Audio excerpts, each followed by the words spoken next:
जय माता दी दोस्तों, मैं बहुत ही प्यारा आज एक माता रानी का भजन लेकर आई हूँ। तर्ज पर है, आप लोग बताइएगा किस तर्ज पर है, कमेंट में जरूर बताइएगा। लाइक करिए, शेयर करिए। जो लोग नए हैं चैनल को ज्वाइन भी कर लीजिए। वीडियो हाइप करना मत भूलिएगा। तो ये प्यारा सा देवी माता जी का भजन सुनिए। जुग जुग जियारी मालिनिया तो माई के दुलार पावलो। ए मालिन बड़े भाग मलिया के धानिया तो मैया के श्रृंगार करेली, मैया के श्रृंगार करेली। जुग जुग जियारी मालिनिया तो मैया के दुलार पावली। ए माली बड़े भाग, ए मालिन बड़े भाग मलिया के धानिया तो मैया के श्रृंगार कैली। ए मालिन बड़े भाग माली के धानिया तो मैया के श्रृंगार कैली।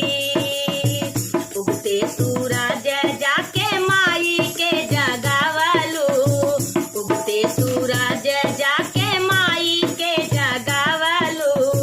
बारी फुलवारी से अड़ाउल से आवलो, बारी फुलवारी से अड़ाउल ले आवलो। मालिन राची राची, ए मालिन राची राची गुथल हरावा तो मैया के पीनावली हो। ए मालिन बड़े भाग माली के धानिया तो मैया के श्रृंगार करेली। जुग जुग जियारी मालिनिया तो मैया के दुलार पावली। ए मालिन बड़े भाग माली के धानिया तो मैया के दुलार पावलू। ए मालिन बड़े भाग माली के धानिया तो मैया के श्रृंगार कैलू।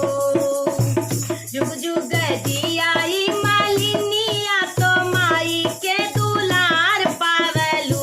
ए मालिन बड़े भाग माली के धानिया तो मैया के श्रृंगार कैली, तो मैया के श्रृंगार कैली। 16 श्रृंगार कई के माई के सजावली, 16 श्रृंगार कई के माई के सजावली। लाले लाले महावर माई के चरण लगावली, लाले लाले महावर माई के चरण लगावली। हे मालिन लाले लाले सिंदूरा लगाई के माई के सजावली हो। हे मालिन लाले लाले सिंदूरा लगाई के मैया के सजावली हो।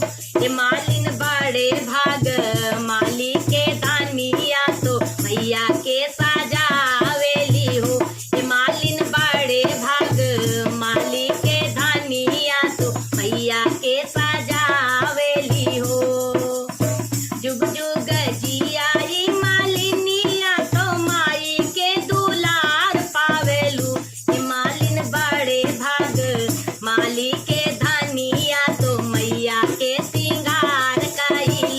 हे मालिन बड़े भाग माली के धानिया तो मैया के श्रृंगार कैली। दीपी पोती अंगा